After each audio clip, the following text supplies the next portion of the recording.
Welcome back, ladies and gentlemen, to another JVS movie review. Today, we are bringing you the latest from DC Animation.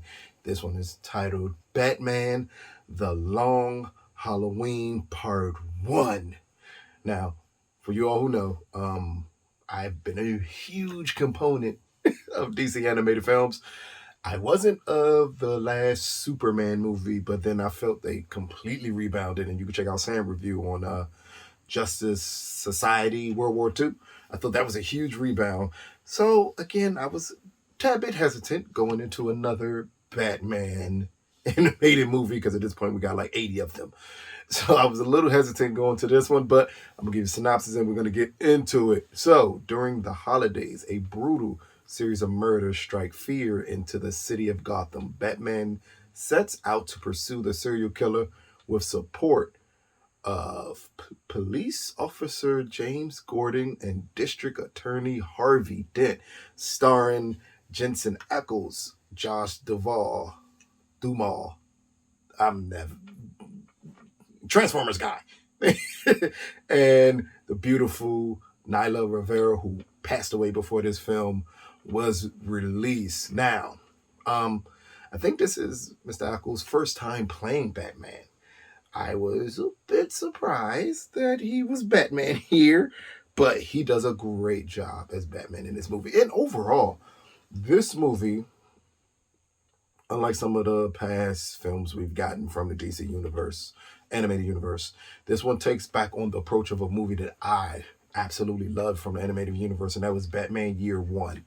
This really takes the tone of Batman Year One, and it's supposed to, because this is us again seeing a young Batman, an up-and-coming Batman, attempting to become the great detective and a great hero that we know him to be.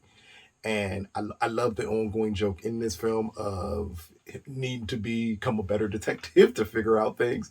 But the way the film starts off by introducing you to the underground world of Gotham with the big I won't say big mob bosses that we are normally seeing in Batman films. And when we get their introduction and then we see the introduction of Batman and of James Gordon, I think at that point you really kind of understand that it's setting the tone for the world that you are going to be brought into here, along with Catwoman, who, again, Naya Rivera's Catwoman really works well in this animated film. And then it immediately brings you back to the tone of Batman Year One. It's a very serious Batman type of tone.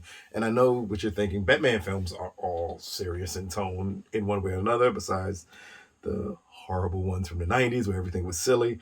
But for the animated universe, most of the Batman films are extremely serious. But this one takes on a Zodiac killer type of vibe with it. And again, it has to take on that, considering this is one of the greatest, or most acclaimed, I should say, Batman stories ever written, which is The Long Halloween, that everyone knows about. So for it to be put on screen, even if it's a small screen, on screen for you to see, and for them to really stay true to things and updating it just enough to keep you intrigued with the storyline, really works wonders with this film. Again, it's the tone, the way they set up the score, like everything that's set up in this one immediately brought me back to Year One. And I know I'm harping on that, but I love Batman Year One, and I always wanted them to keep that tone going on with the Batman films, because it's that film nourish type of feel that you should get from a Batman story, especially considering he's supposed to be the world's greatest detective. And again, here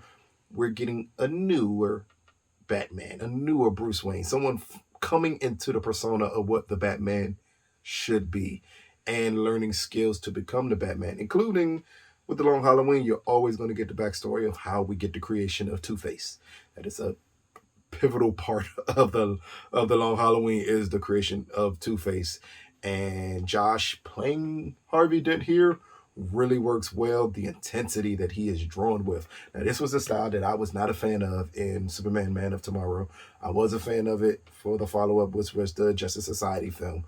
But here, I think the animation style, the tone, and the score of it, comes into full view of what they were possibly looking at when they decided to go to this animated style for the next chapter of the DC universe. This works so well with Batman, and it works so well with this tone of a film. It gives you everything you would expect to get out of such a classic story. Again, this is the birth of Two Face. This is not only along with being the birth of Two Face, this is really the coming out of Batman, of him becoming the Batman that we all now know. I think that was a part of the point of this story when it was originally made, was to do the introduction of Two-Face and to show you a younger Batman, someone not as experienced. And here we see Batman make mistakes that you never see him make nowadays, which is picking the wrong person as a killer over and over and over again. As they do a great job of showing that he's limited in his detective ability. Like, he's not the world's greatest detective here. He's still the great fighter. He's everything. This is a very raw Batman trying to learn how to be the Batman that he will soon become. And it works wonders here, along with us getting Harvey Dent, as Harvey Dent is attempting to establish himself in Gotham. And it plays on the Dark Knight, for people that don't know, because that was part of the storyline that they took from Long Halloween for the Dark Knight, of showing the birth of Two-Face. And here it works well without feeling redundant, not feeling like the same story. I think this is a different spin completely on Two-Face than you would have got out of the Dark Knight. And again, if you love the Long Halloween as a story, you kind of know where everything is going here, but they do just enough to throw you off to keep you intrigued on everything that's going to happen. So, Batman, The Long Halloween Part 1.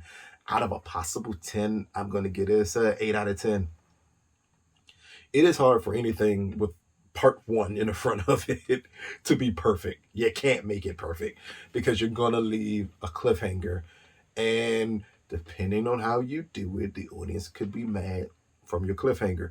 This here feels like a complete film up until the last 10 minutes, where you kind of know they have to set up the sequel. Luckily for everyone who will see this film, whether you like it, you don't like it, but Warner Brothers is going to make you wait a long time to get Part 2, like they did with The Death of Superman. That gap of time it took from Part 1 to Part 2 felt massive, and it made you lose interest. Here, I want to say you're going to get a month time frame between Part 1 and Part 2, which is great because I'm looking forward to not only watching Part 2, but then watching this as a whole experience to really grasp how good this story comes together. But here, it's really good. This is, for the new drawn animation style for DC, this is a home run. For Batman, this is a great rebound to an original Batman story. And a story that, granted, it's a classic, but it's a story where we're not getting Batman just thrown into it like the Richard Dragon Batman one, where Batman just felt so out of place and unnecessary, even though the movie was good. Here, this is Batman. This is the Batman you want to see. This is the one you want to enjoy. So, check it out. It is currently available on all VOD platforms because it came out June 22nd. I'm recording this a couple days before that, but it's available on all platforms. So check it out. Let us know what you think about Batman, The Long Halloween Part 1. This has been another JVS movie review. Peace, people.